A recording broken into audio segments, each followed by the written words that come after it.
پچھلی بار ہم نے شہادت حسین کے حوالے سے گفتگو کی تھی، لیجیے اسی سلسلے کو کنٹینیو کرتے ہیں۔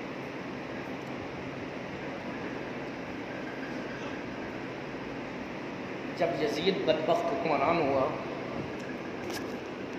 تو اس کے سامنے 4 چیلنجز درپیش تھے۔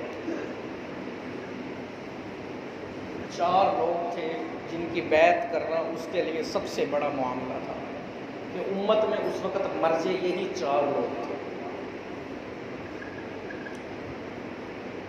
سیدنا امام حسین رضی اللہ تعالیٰ عنہ، عبداللہ بن عمر، عبداللہ بن زبیر اور اللہ آپ کا بھلا کرے ایک صحابی اور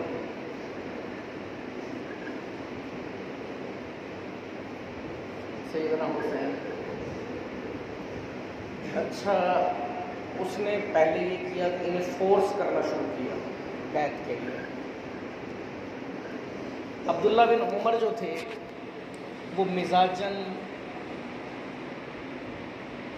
اس مزاج کے تھے کہ یزید کی بھی انہوں نے بیعت کر لی اور حجاج بن یوسف تک کی بھی بیعت کر لی، بلکہ جب عبداللہ بن زبیر حجاج بن یوسف کے خلاف جہاد کر رہے تھے تو عبداللہ بن عمر گھروں پہ جا کے لوگوں کو دعوت دے رہے تھے کہ جہاد نہ، بیعت نہ توڑنا، اور پھر بھی اسی حجاج بن یوسف نے آپ کو شہید کر دیا۔ عبداللہ بن عمر کو کعبے کے دوران، طواف کے دوران آپ کو تیر مار کے، زہر بجھا تیر مار کے عبداللہ بن عمر کو شہید کر دیا۔ جب ان کی عیادت یا تعزیت کرنے کا ڈرامہ کرنے حجاج بن یوسف آیا تو کہنے لگا آپ کا قاتل کون ہے؟ تو عبداللہ بن عمر نے کہا میرا قاتل وہ ہے جس نے کعبے میں طواف کے ساتھ تیروں کو لانے کی اجازت دی، یعنی تو خود۔ پھر بھی اس ظالم بدبخت نے عبداللہ بن عمر کو نہیں چھوڑا۔ ہوتے ہیں نا، ہر طرح کے مزاج ہوتے ہیں لوگوں کے، ہر مزاج کے، ہر طبیعت کے لوگ ہوتے ہیں۔ وعدہ یہ تھا امام حسن رضی اللہ تعالی عنہ سے کہ حضرت معاویہ کے بعد جو ہے نا سلسلہ خلافت اہل بیت کو دوبارہ منتقل ہو جائے گا، لیکن ایسا نہ ہوا۔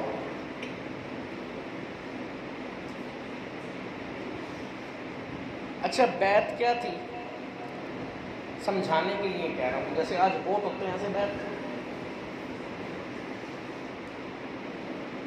سمجھانے کے لیے کہہ رہا ہوں، ایسا نہیں ہے۔ بیعت کی ایک اور صورت ہوتی تھی، ووٹ کی ایک اور صورت ہوتی تھی، لیکن پہلے بیعت سے حکومت آتی تھی، آج ووٹ سے حکومت آتی ہے۔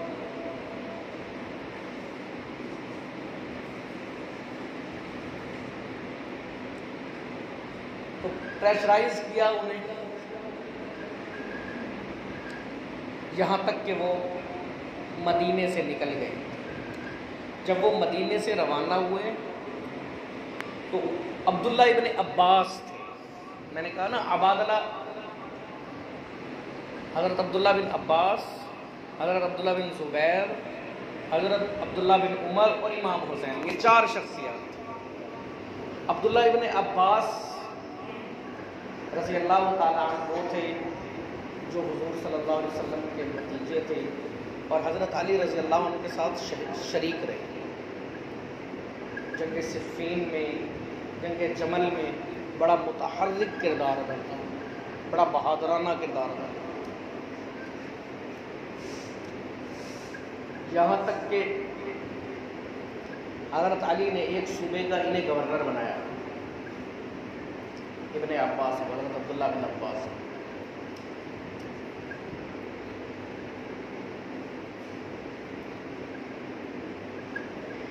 تو یہ عبادلہ تھے، یعنی عبداللہ عبادلہ، یہ 3 عبادلہ اور ایک امام حسین۔ ابن زبیر سے زیادہ خطرہ تھا، ابن عمر نے بیعت کر لی، ابن عمر نے یزید سے بھی بیعت کی، حضرت عبداللہ بن عمر رضی اللہ تعالیٰ۔ اصل میں نام رضی اللہ عنہ ایک دعا ہے، اور بار بار نام آتے ہیں تو بار بار دعا کرنا کوئی لازمی نہیں ہے. بعض لوگ سمجھتے ہیں ہر بار نام کے ساتھ کریں. اگر تکرار کے ساتھ بار بار نام آ رہے تو ایک دفعہ ہی ان کی بارگاہ میں دعا پیش کریں.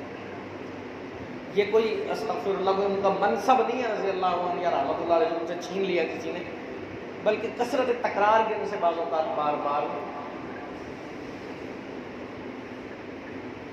تو مروان جو اس وقت حجاز کا گورنر تھا وہ باقاعدہ ان کے مقابلے میں آیا، اہل بیت کے مقابلے میں آیا کہ انہیں مدینے سے مکے سے نکلنے نہ دو، مکے مدینے کو حجاز کر. وہی مروان بدبخت ہے جو حضرت عثمان کو شہید کروانے والا تھا. حضرت طلحہ جو عشرہ مبشرہ میں سے تھے، جنگ صفین میں اسی بدبخت نے انہیں شہید کیا، جنگ جمل میں. حضرت عثمان کو شہید کروانے میں بھی اسی کا بڑا کردار. اس بدبخت مروان نے ان کو روکنے کی کوشش کی لیکن وہ نہیں روکے. قافلہ چل پڑا،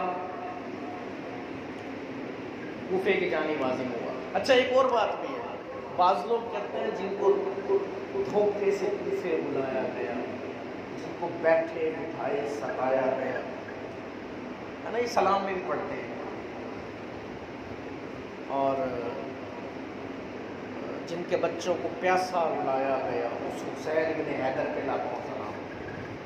گویا یہ منظر کشی ہو رہی ہے کہ وہ مظلوم تھے، وہ کوفہ گئے تو کوفے میں ظلم سے انہیں شہید کر دیا. اور بھائی نہیں، وہ محض مظلوم نہیں تھے، انہوں نے جہاد کا عزیمت کا راستہ خود چنا تھا. اس انداز سے انہیں مظلوم ثابت کرنا کہ بس انہیں دھوکے سے بلایا اور وہ حکومت کے چکر میں جا رہے تھے، یہ سب لعنت والی بات ہے. یہ کوئی ناصبی کوئی علی کا بن گیا یا کوئی یزیدی کرے گا. جی ہاں وہ حکومت کے لیے جا رہے تھے، وہ یزید کی حکومت کا تختہ الٹنا چاہتے تھے، لیکن وہ یزید کی حکومت کا تختہ اپنی ذات کے لیے نہیں الٹنا چاہتے تھے. وہ یزید کی ملعون حکومت کا تختہ اس لیے الٹنا چاہتے تھے کہ وہ اسلامی سلطنت کو تباہ کر رہا تھا.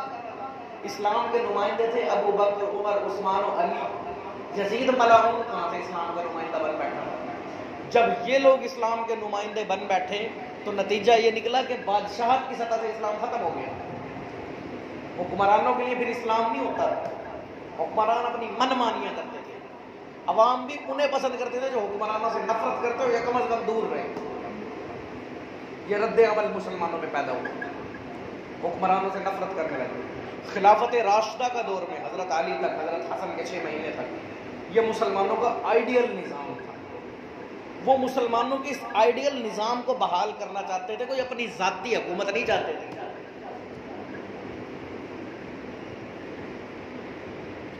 اپنی ذات کے لیے حکومت کرنا حضرت حسن کا، امام حسین کا، اہل بیت اطہار کا منصب ہی نہیں تھا. ہاں وہ اللہ کی دھرتی پہ اللہ کا نظام نافذ کرنا چاہتے تھے. یہ کیسے ہو سکتا ہے کہ اللہ کی دھرتی پہ بدترین بدبخت عیاش اور کمینہ بیٹھے اور وہ اللہ کی زمین پہ ظلم شروع کر دے اور حق کا بندہ چپ کر کے بیٹھا رہے؟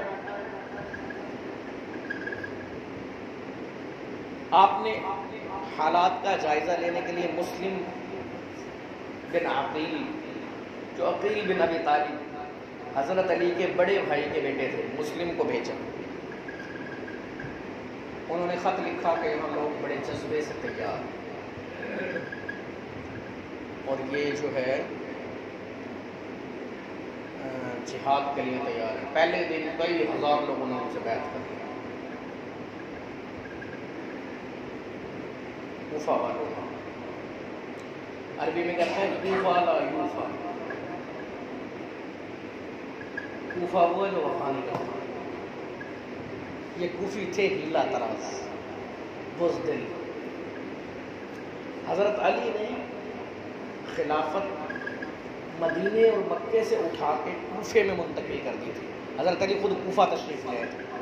اس کی وجہ یہ تھی کہ بصرہ والے جنگ کے لیے تیار تھے، ادھر شام سے جنگ کرنی تھی، تو محفوظ جگہ، ایک بہترین جنگی چھاؤنی کوفہ بنتی تھی، نہ کہ مکہ مدینہ۔ مکہ مدینہ میں کوئی خطرہ نہیں تھا، ان کے گورنر کو، ان کو کوئی تنگ کرنے والا نہیں تھا۔ یہ یہاں سے اٹھے ہیں، اور پھر کیا ہوا کہ ابن زیاد، عبید اللہ ابن زیاد ملعون،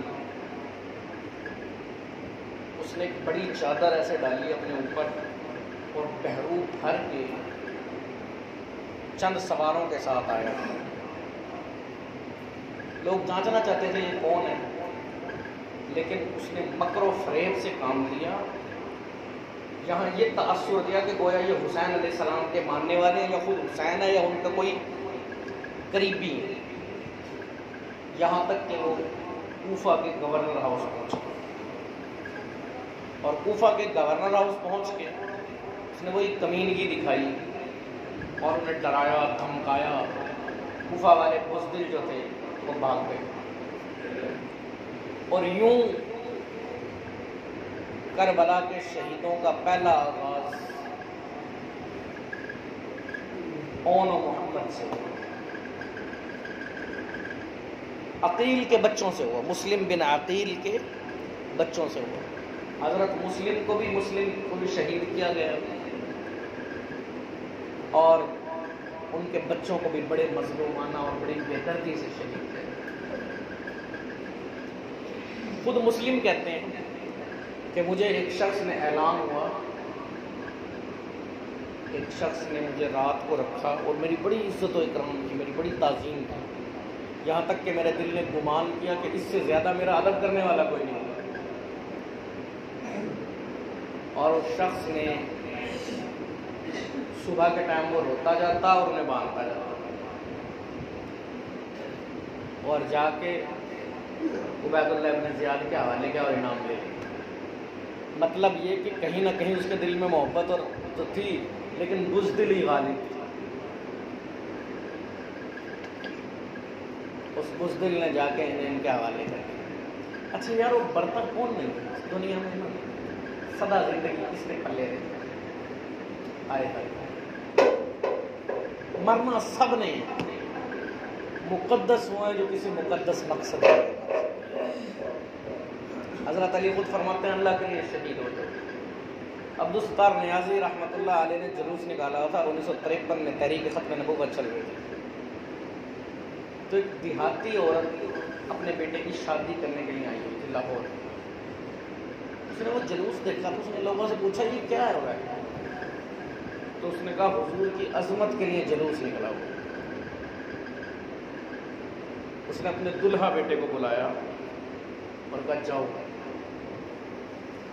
اگر حضور کی عظمت کی بات آ رہی ہے تو میں اپنا تن من دھن سب کچھ میں بھی قربان کرنے کے لیے تیار ہوں، تو بھی قربان ہے، جا آگے آگے جا، اور تو نے اگر شہید ہوا تو تو ہمیشہ کے لیے امر ہو جائے۔ عثمان نے اپنا وہ دلہا قربان کر دیا۔ یہ واقعہ رضا ثاقب مصطفی صاحب سنا رہے تھے بیان۔ آج کے دور کا ایک معروف خطیب، کہاں 53 اور کہاں 2021، کہاں 1953، جو آقا کے لیے زندہ ہیں وہ زندہ ہیں، جو اہل بیت کے لیے زندہ ہیں وہ زندہ ہیں، اور باقی درہم و دینار کے بندے، دولت کے بندے، پیسے کے بندے مرتے رہتے ہیں، کوئی فرق ہی نہیں پڑتا۔ اپنی زندگی میں اہل بیت کے بندے، اہل بیت کے غلام بنے، اللہ کے بندے بنے، آقا کے غلام بنے، یہ زندگی پرسکون اور باعظمت ہو۔ اے اللہ مجھے بھی آقا کے غلاموں میں اٹھا۔ وما علیہ